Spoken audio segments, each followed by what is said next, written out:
Assalamualaikum everyone. Good morning. Welcome back to pronouns part third. अभी तक हमने part one और पार्ट टू पढ़ा, जिसमें हमने बेसिक टाइप्स ऑफ प्रोनाउंस पढ़े और उनकी डेफिनेशन पढ़ी। तो आज के लेक्चर में हम पढ़ेंगे कि ये प्रोनाउंस हैं, इनमें कौन से केसेस आते हैं, यानी कि ये कहाँ पे यूज़ होते हैं, जिससे आपके एग्ज़ाम में मैक्सिमम 2 to 3 क्वेश्चंस बन जाते हैं। ठीक, अभी तक हमने बस जनरली टाइप्स पढ़े थे और डेफिनेशन ऑफ प्रोनाउंस पढ़ी थी और कहाँ पे कौन सा प्रोनाउन यूज़ होता है।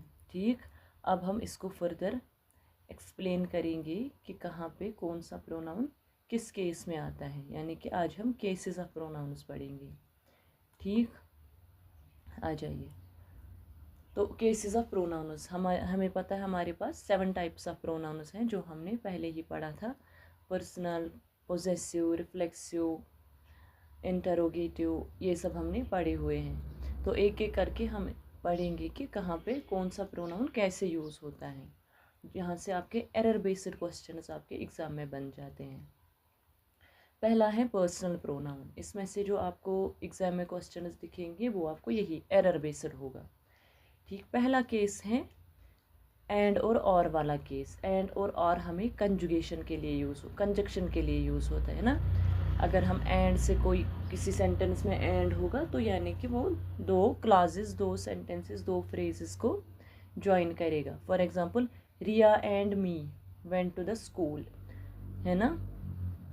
यहाँ पे and as a conjunction use होता है, ये रिया को ज्वाइन करता है मी के साथ।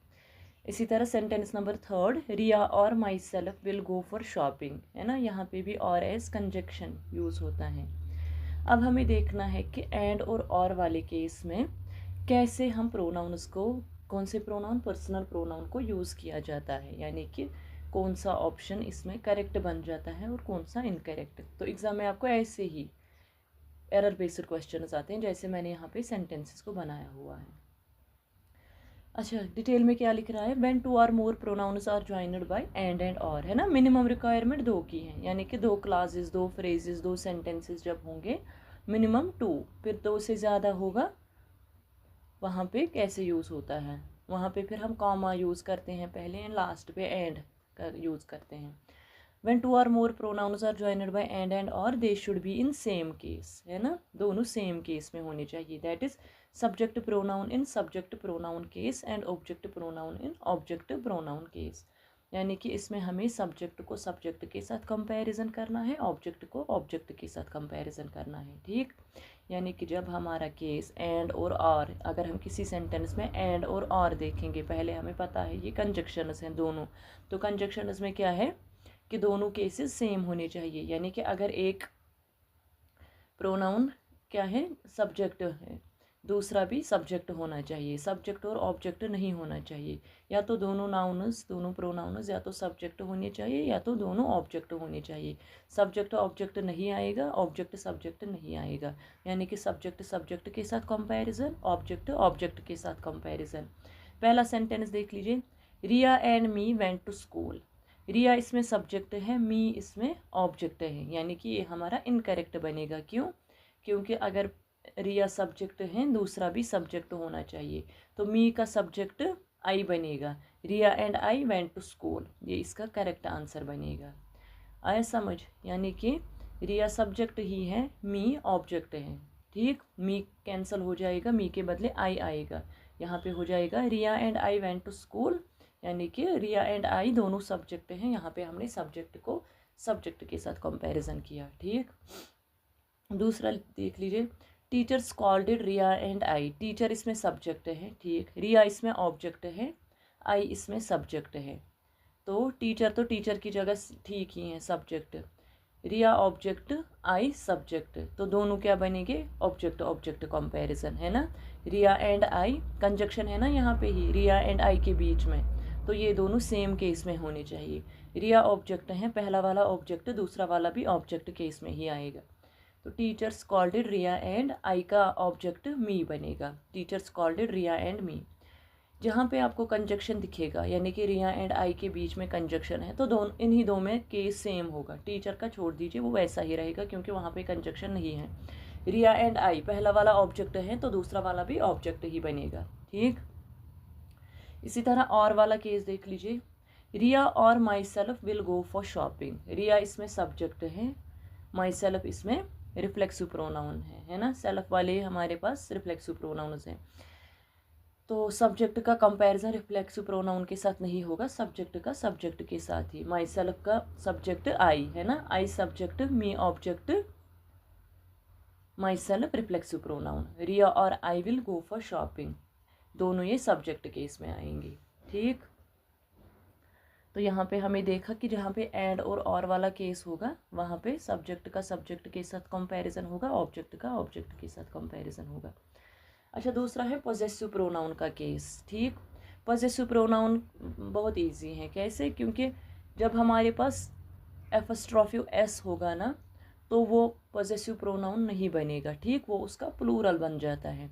This is her book not yours.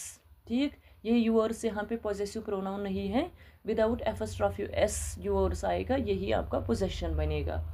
जैसे her, this is her book, this book is hers, HERS, without apostrophe s, तब वो उसके पॉजेसिव प्रोनाउन बनेगा। ठीक, यानी कि अगर हमारे पास कोई पॉजेसिव प्रोनाउन केस है उसमें फिर एपॉस्ट्रोफी एस वाला यूज़ हो गया है तो वो एपॉस्ट्रोफी एस उसका प्लूरल बनेगा, उसका possessive pronoun without apostrophe S बन जाएगा।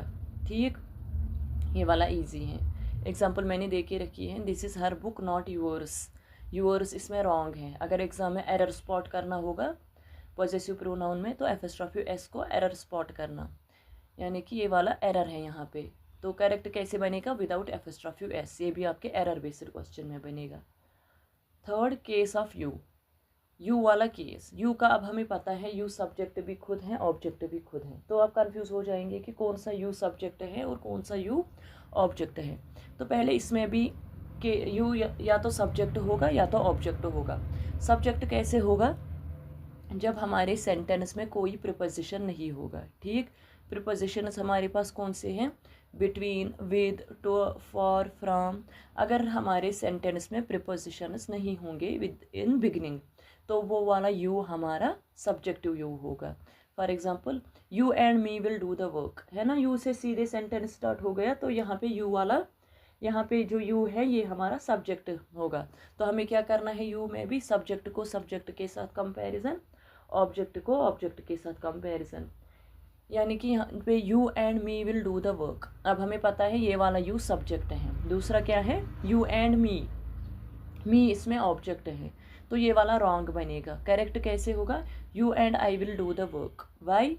बिकॉज हमें पता है कि यहाँ का जो यू है वो सब्जेक्ट है और सब्जेक्ट में हम क्या करते हैं? कंजक्शन हो, है ना, एंड, तो उस टाइम हम सब्जेक्ट को सब्जेक्ट के साथ कंपेयर करते हैं। ठीक, दूसरा sentence, you and him will do the work. You यहाँ पे सब्जेक्ट, हिम वहाँ पे ऑब्जेक्ट है ना, ही का ऑब्जेक्ट हिम, तो ये वाला भी हमारा रॉन्ग बन जाता है। करेक्ट कैसे होगा? You and he will do the work. ठीक, हिम का सब्जेक्ट ही बनेगा तब ये करेक्ट बनेगा। He and, you and he will do the work, दोनों सब्जेक्ट सब्जेक्ट के इसमें। अब आ गया समझ, यू कब सब्जेक्ट होगा? जब सेंटेंस में कोई प्रिपोजिशन इन द बिगिनिंग नहीं होगा, तब वो वाला यू आपका सब्जेक्ट होगा। ऑब्जेक्ट कब होगा? जब सेंटेंस स्टार्ट होगा किससे? प्रिपोजिशन से। ठीक, प्रिपोजिशंस पता है आपको, बिटवीन, विद, टू, ये वाले आपके प्रिपोजिशंस हैं। For example, between you and I this is a secret, तो यहाँ पे यू से पहले बिटवीन आ गया, यानी कि प्रिपोजिशन आ गया। हमें पता है ये वाला यू सब्जेक्ट नहीं, ये वाला यू ऑब्जेक्ट होगा। यू एंड आई यानी कि ऑब्जेक्ट यू, आई यहाँ पे सब्जेक्ट हो गया रॉन्ग, तो क्या आएगा? यू ऑब्जेक्ट, आई का object me, you and me, between you and me this is a secret. ठीक, तो सब्जेक्ट केस में हमने देखा कि यू से पहले कोई प्रिपोजिशन नहीं, तब सब्जेक्ट का सब्जेक्ट के साथ कंपैरिजन होगा। और ऑब्जेक्ट केस कब? जब यू से पहले कोई प्रिपोजिशन होगा, तब यू ऑब्जेक्ट होगा। और ऑब्जेक्ट में क्या होगा? ऑब्जेक्ट का ऑब्जेक्ट के साथ कंपैरिजन होगा।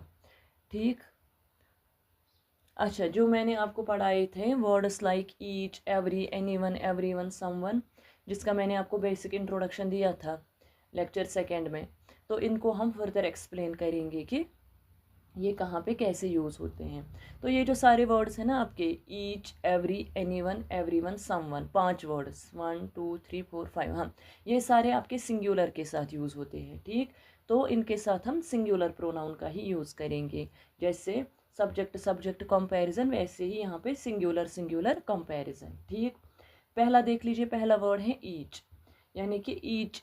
ईच का मीनिंग क्या है? अगर हम इसका लिटरल मीनिंग निकालेंगे, वो मतलब है कि एवरी इंडिविजुअल सेपरेटली। ठीक, यानी कि अगर हमारे पास एक ग्रुप ऑफ बॉयज़ और ग्रुप ऑफ गर्ल्स हैं, फिर हम एक एक को रेफर करते हैं, ईच ऑफ द बॉयज़, यानी कि एक एक, एवरी इंडिविजुअल सेपरेटली।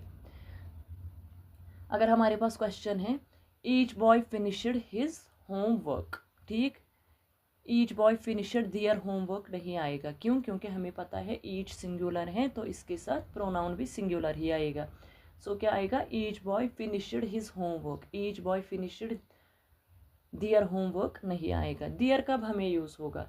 यहाँ पे बॉय का हमें जेंडर पता है ही। स्टूडेंट, स्टूडेंट्स में दोनों जेंडर्स आते हैं ना, हिज और हर, दोनों बॉयज़ और गर्ल्स भी। तब हम क्या यूज़ करेंगे?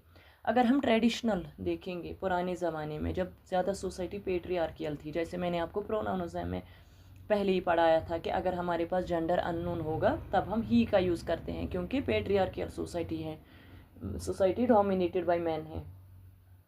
तो तब हम यूज़ करते थे स्टूडेंट के साथ हिज। ठीक, ट्रेडिशनल वे में। लेकिन अब मॉडर्न इंग्लिश में, क्योंकि सोसाइटी अब चेंज हो गई है, फेमिनिज्म आया है, तो उस टाइम हम, जब हमें जेंडर दोनों एक साथ होंगे, हिज ऑब्लिक हर होगा, तो इन दोनों को हम कंबाइन करके दियर बनाते हैं। तो क्या आएगा? Each student must bring their pen. दियर में आपका हिज भी आएगा, हर भी आएगा। ठीक, यानी कि दोनों इंडिविजुअल सेपरेटली, या तो बॉय या तो गर्ल। अगर ट्रेडिशनल वे में देखेंगे तब आ जाता each student must bring his pen. ठीक, ओनली मेल का ट्रेडिशनली। लेकिन आज हम देयर का यूज़ करते हैं। अब it depends upon your exam. अगर आपके एग्जाम में ऑप्शनल्स दोनों होंगे, each student must bring his, her, their, none of the above, तब आप दियर का लिखोगे, each student must bring their pen. अच्छा, अगर दियर का ऑप्शन नहीं होगा तब आप ट्रेडिशनल वे में जाएंगे, तब आप हिज लिखोगे। हर आप किसी भी सूरत में नहीं लिखोगे। किसके साथ? ग्रुप के साथ, यानी कि जैसे स्टूडेंट्स का ग्रुप है, इसी तरह जैसे एनिमल्स का ग्रुप है, क्राउड है, इन सब के साथ आप दियर का यूज़ करोगे। अगर आपके ऑप्शन में दियर नहीं होगा तब आप डेफिनेटली हिज का यूज़ करोगे, हर का यूज़ नहीं करोगे। ठीक, दूसरा वर्ड है एवरी। ईच में था इंडिविजुअल सेपरेटली, एवरी में था all members of a group as a whole, यानी कि एज ए ग्रुप को लेते हैं हम, पूरा ग्रुप लेते हैं। उसमें एक एक इंडिविजुअल को सेपरेटली रेफ़र किया जाता था, इसमें पूरे ग्रुप को एक साथ रेफ़र किया जाता है। Every student is present. ठीक, आर प्रेजेंट नहीं आएगा। क्यों? क्योंकि एवरी सिंगुलर है, ऊपर मैंने लिखा है ना, यहाँ पे सिंगुलर का सिंगुलर के साथ कंपैरिजन होगा। ठीक, इसी तरह इसमें भी है, एवरी स्टूडेंट ब्रिंग हिज हर बुक। ठीक, तो अगर ट्रेडिशनल वे में होगा हिज, मॉडर्न में दियर का यूज़ होगा। एवरी स्टूडेंट मस्ट ब्रिंग दियर बुक। ठीक, एवरी स्टूडेंट ब्रिंग दियर बुक, ये मॉडर्न वे में यूज़ होगा। एनीवन, एनीवन पता ही है आपको कहाँ पे यूज़ होता है, कोई भी पर्सन को हम रेफ़र करते हैं, यानी कि नॉन स्पेसिफिक, स्पेसिफिक को नहीं। फॉर एग्जांपल हमारे पास ग्रुप है, हम बोलते हैं एनीवन कैन डू दिस, यानी कि ग्रुप में कोई भी पर्सन कर सकता है, यानी कि हम किसी को रेफ़र नहीं करते हैं स्पेसिफिकली, हम एज ए जनरल बोलते हैं, कोई भी कर सकता है। Anyone can do this, anyone can make mistakes. अच्छा, एनीवन का यूज़ हमारे पास कब होता है? जब हमें क्वेश्चंस बनाने होते हैं और नेगेटिव सेंटेंसेस बनाने होते हैं, तब हम इसके साथ डिड वाला सीन यूज़ करते हैं। Did anyone call me, I didn't see anyone there. ये हमारा एनीवन कहाँ पे यूज़ होता है? ये हमारा क्वेश्चंस में यूज़ होता है और नेगेटिव सेंटेंसेस में यूज़ होता है। आई डिडेंट सी एनीवन दियर है ना, नॉट यूज़ करने से नेगेटिव सेंटेंस बनेगा। डिड एनीवन कॉल मी, ये आपका क्वेश्चन बन गया, कहाँ से? एनीवन से। आई डिडेंट सी एनीवन दियर, ये आपका नेगेटिव बन गया। ठीक, तो फोर्थ वाला हमारे पास है एवरीवन। जैसे आपका every, all members of group, यहाँ पे all members of group together. ठीक, एवरीवन एक ग्रुप है, उसमें हर एक इंडिविजुअल को रेफर किया जाता है टुगेदर, ऑल टुगेदर। ठीक, एवरीवन इज़ हैप्पी, यानी कि सारे individuals of group are happy. Is happy, everyone के साथ भी इज़ का यूज़ होगा, एवरी के साथ भी इज़ का यूज़ होगा। Everyone must do his her work, है ना, ट्रेडिशनल वे में हिज आएगा, मॉडर्न वे में देयर आएगा। फिर है someone, some person, unknown but specific in idea, जैसे एनीवन है ना, नॉन स्पेसिफिक पर्सन। यहाँ पे भी कोई भी पर्सन है बट जो आइडिया स्पेसिफिक होगा उसमें, जैसे एनीवन में हम किसी को भी रेफर करते हैं, आइडिया भी नहीं पता है, आइडियली भी वो क्या है, नॉन स्पेसिफिक। लेकिन यहाँ पे कोई पर्सन है, फॉर एग्जांपल एक ग्रुप है, हम बोलते हैं किसी ऐसे स्टूडेंट को बुलाओ जो शार्प होगा, यानी कि जो यहाँ पे शार्पनेस है ना, ये स्पेसिफिक इन आइडिया है, यानी कि हमने एक स्पेसिफिक ट्रेट देखा है उस इंडिविजुअल में कि इसमें ऐसा स्पेसिफिक ट्रेट होना चाहिए, यानी कि कोई भी पर्सन लेकिन आइडिया स्पेसिफिक होगा। Example, someone is at my door, ठीक, someone is at my door, यहाँ पे क्या है, कोई पर्सन है, एट माई डोर ये इसको एक स्पेसिफिक बना लेता है, यानी कि स्पेसिफिक आइडिया, ठीक। समवन में आइडिया स्पेसिफिक है, एनीवन में आइडिया भी स्पेसिफिक नहीं, पर्सन भी स्पेसिफिक नहीं है, ठीक। अच्छा, रिफ्लेक्सिव केस में भी सब्जेक्ट हमने पहले ही देखा था कि जो रिफ्लेक्सिव केस है उसमें क्या है, object refers back to subject, यानी कि अगर ही है उसका हिम सेल्फ आएगा, अगर शी है उसका हर सेल्फ आएगा। Example, he did the work her self, ये रॉन्ग हो जाएगा, क्यों, क्योंकि ही के साथ हम हिम सेल्फ का यूज़ करते हैं, यानी कि सब्जेक्ट और रिफ्लेक्सिव प्रोनाउन सेम केस होने चाहिए, ठीक। जैसे सब्जेक्ट कंपैरिजन, इसमें भी वैसा ही कंपैरिजन, यानी कि जेंडर्स को स्पेसिफिकली ट्रीट करना चाहिए। अच्छा, केस ऑफ लेट भी आपका ऐसा ही केस है। आफ्टर द वर्ड लेट के बाद जो भी प्रोनाउन आएगा वो ऑब्जेक्टिव होगा, सब्जेक्टिव कभी नहीं होगा, ठीक। लेट के बाद अगर कोई भी प्रोनाउन आएगा, आई, मी, ही, शी, वो सारे क्या होंगे, ऑब्जेक्टिव केस में होंगे एंड नेवर सब्जेक्टिव केस। क्यों, क्योंकि लेट वर्ब है खुद, है ना, लेट करना, कोई भी काम करना, लेट अस गो, लेट खुद वर्ब है, तो इसके बाद जो भी प्रोनाउंस आएंगे वो हमेशा ऑब्जेक्टिव केस में होंगे, सब्जेक्टिव केस में नहीं होंगे। For example, let I go, let खुद वर्ब है, आई इसमें सब्जेक्ट है, यानी कि लेट के बाद सब्जेक्ट नहीं आएगा, लेट मी गो, आई का ऑब्जेक्ट मी बनेगा, लेट मी गो। इसी तरह है, let I answer the question, let me answer the question, है ना, सब्जेक्ट नहीं आएगा, ऑब्जेक्ट केस आएगा, ठीक। इसी तरह फिर कौन सा है, 7th वाला केस, लिंकिंग वर्ब वाला केस, ठीक। लिंकिंग वर्ब यानी कि हेल्पिंग वर्ब बी की फॉर्म, बी की 7 फॉर्म्स हैं, है ना, is, am, are, was, were, been और बीइंग। वो दोनों मैंने यहाँ पे फॉर्म्स नहीं लिखी हैं, वो खुद आप ऐड कर लेना, या मैंने नोट्स में ऐड करी है, आप वहाँ से देख लेना। टेलीग्राम ग्रुप आप ज्वाइन करना, मैंने यूट्यूब के डिस्क्रिप्शन में लिंक रखी हुई है, आप वहाँ से ज्वाइन करना। अच्छा, अगर हमारे पास बी की फॉर्म है, ठीक, बी की 7 forms including be there are 8 forms, तो इनके बाद जो प्रोनाउन है वो हमेशा सब्जेक्ट होगा, नॉट ऑब्जेक्ट, यानी ये लेट का अपोजिट है। यानी कि अगर लिंकिंग वर्ब और हेल्पिंग वर्ब भी सेम है ना, बी की फॉर्म्स के बाद अगर आपका कोई भी प्रोनाउन आएगा, यानी कि हेल्पिंग वर्ब के बाद अगर आपका कोई भी प्रोनाउन आएगा वो हमेशा सब्जेक्ट होगा, ऑब्जेक्ट नहीं होगा। लेट के बाद हमेशा ऑब्जेक्ट होगा, सब्जेक्ट नहीं होगा। For example, it is me who helped him, इसमें इज़ क्या है, इज़ इसमें लिंकिंग वर्ब है ना, it is me who helped him, तो इसके बाद मी ऑब्जेक्ट केस है, तो ये मी आपका रॉन्ग हो जाएगा, करेक्ट कौन हो जाएगा, it is I who helped him, है ना, सब्जेक्ट केस आएगा। अच्छा, the champions were them, were आपका क्या है, बी की फॉर्म है, helping verb, linking verb, the champions were them, the champions were they, क्यों, सब्जेक्ट केस आएगा, ऑब्जेक्ट केस नहीं आएगा। अच्छा, थर्ड देख लीजिए, the players are us, are के बाद अस आ गया, ऑब्जेक्ट केस है ना, आर है ना आपका linking verb, the players are us, the players are we, क्यों, क्योंकि लिंकिंग वर्ब, हेल्पिंग वर्ब के बाद कौन सी फॉर्म आएगी, subject form, not object form. अच्छा, फिर है केस ऑफ देन, ठीक, केस ऑफ देन में क्या है, देन भी व्यू की तरह both subject as well as object हैं। कैसे, अगर इसमें आपको मैं शॉर्ट ट्रिक बताऊंगी, अगर आपको रिटन फॉर्म में लिखना होगा तो आप सब्जेक्टिव केस में लिखेंगे, और अगर आपको स्पोकन फॉर्म में देन यूज़ करना होगा वो ऑब्जेक्ट फॉर्म में होगा। यहाँ पे सब्जेक्टिव केस में क्या है, देन एज ए कंजक्शन। ठीक, जब देन एज कंजक्शन एग्जिस्ट करेगा किसी भी सेंटेंस में, तब आप क्या करोगे, यानी कि जब वर्ब अंडरस्टूड होगा तब आप इसको एज सब्जेक्ट लोगे देन को। और अगर वर्ब अंडरस्टूड नहीं होगा वो ऑब्जेक्ट केस होगा। देन में आप शॉर्ट फॉर्म ये रखना याद कि जब हम रिटन फॉर्म राइटिंग में यूज़ करते हैं देन वाले केस को, तब वो सब्जेक्ट केस में आता है। For example, she is taller than she और ओब्लिक हर, अगर लिखना होगा तब लिखोगे आप she is taller than she. और अगर बोलना होगा she is taller than her, वो आपका ऑब्जेक्ट केस बनेगा। ठीक, सब्जेक्ट केस में I he she we they it आएगा। ऑब्जेक्ट केस में me him her us them and it आएगा। He is better than she oblique her and them oblique दे, अगर हमें बोलना होगा, है ना, स्पोकन फॉर्म में, तब क्या लिखेंगे, तब ऑब्जेक्ट केस में आएगा he is better then her and them. ठीक, अगर सब्जेक्ट केस होगा ही is better than she and they. ठीक, अंडरस्टूड।